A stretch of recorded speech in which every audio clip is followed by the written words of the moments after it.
décembre 2007, le GIEC, le groupe de scientifiques chargé par l'ONU de l'étude du réchauffement de la Terre, a obtenu le prix Nobel de la paix. Ses prévisions pour l'avenir de notre planète sont inquiétantes. Le film que vous allez voir a été écrit à partir d'un scénario d'évolution du climat mis au point scientifiquement par le GIEC. Quelle terre allons-nous laisser à nos enfants? Si le réchauffement climatique continue, voici le monde que les scientifiques leur prévoient. Pour ne pas brûler sous la chaleur, des millions d'Africains prendront la route de l'exode. Mais qui les acceptera? Dans l'extrême nord, le réchauffement entraînera la fonte de la calotte glaciaire. Mais combien d'espèces y survivront? Comment ferons-nous face à l'arrivée massive de millions de réfugiés? Comment ferons-nous face au manque d'eau, au déluge, aux invasions d'insectes qui remonteront d'Afrique pour s'abattre sur l'Europe?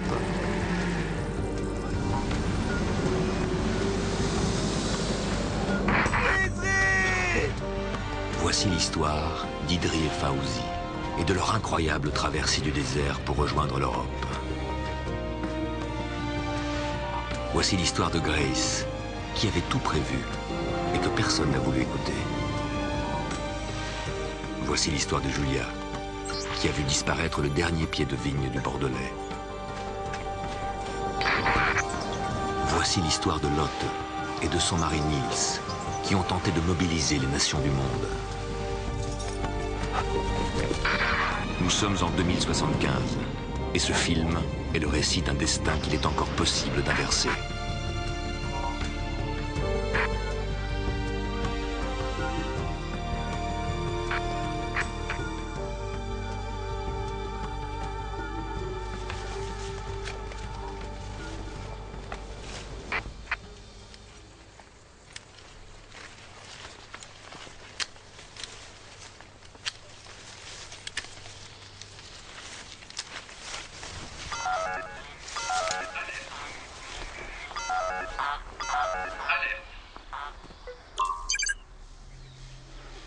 Oh mon Dieu!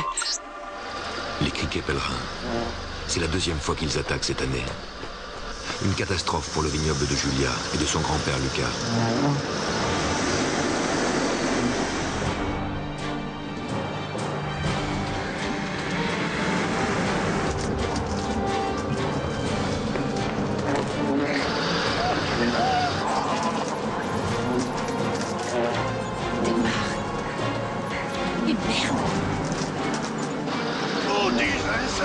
Laissez-moi tranquille!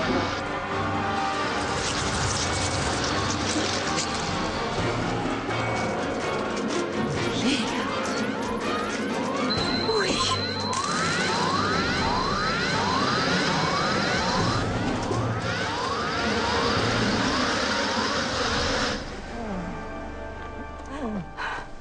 Ils sont partis. C'est fini. C'est fini. C'est fini. Oh, Julia. Allez, viens, on rentre. Ah oui, oui. Allons-y.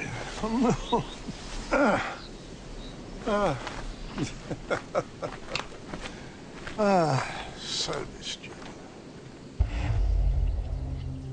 En 2006, il y a presque 70 ans, quand Lucas Perfit n'était encore qu'un enfant, le domaine s'étendait à perte de vue.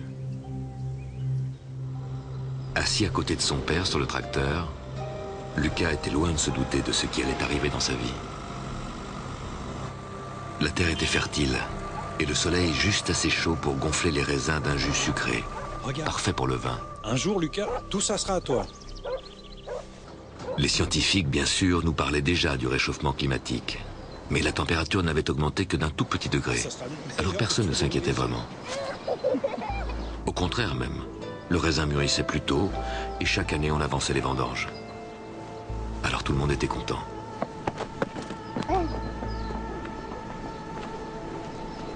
Puis Lucas a grandi, et avec lui a grandi l'inquiétude des scientifiques.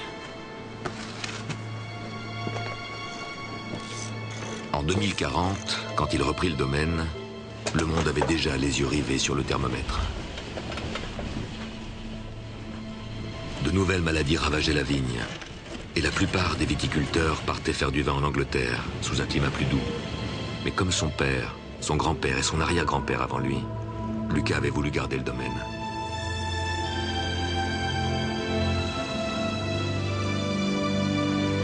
Aujourd'hui, Lucas a 75 ans.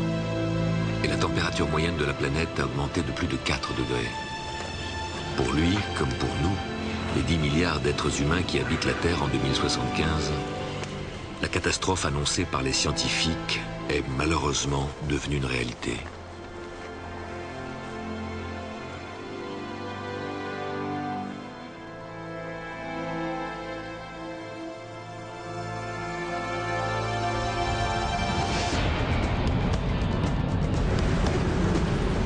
Parfois, portés par les vents, les essaims de sauterelles dépassent le vignoble du Bordelais pour atteindre Paris.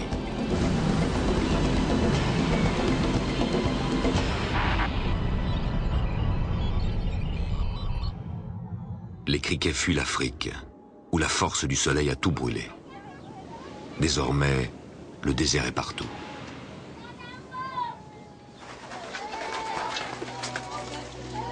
Malgré tous les efforts de ceux qui n'ont pas encore abandonné les villages, plus rien ne pousse au nord de l'Afrique.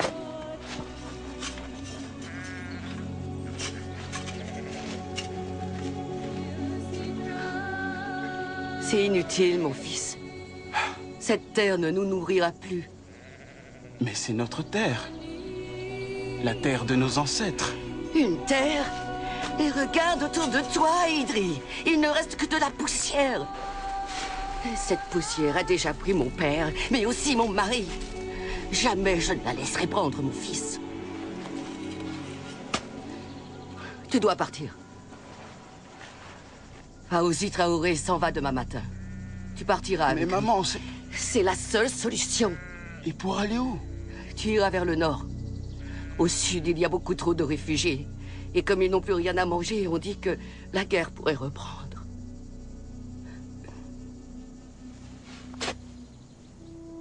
À 20 ans, Idri n'a plus d'autre choix que de quitter son village. Encore une fois, l'Afrique n'a pas été épargnée. Toute sa partie équatoriale est submergée par les eaux et tout le nord englouti sous le sable.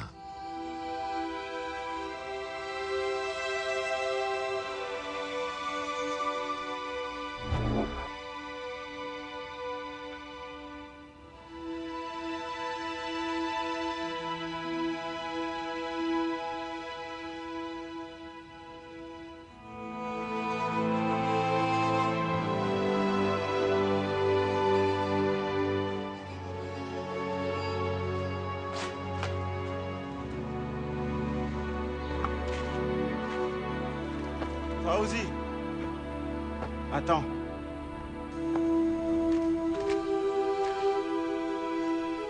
Je pars avec toi. Idri, emmène-le. Prends le chameau, il t'aidera à traverser le désert. Mais vous en avez besoin. Prends le chameau.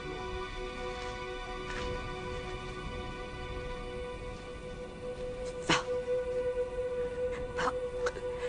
Va-t'en.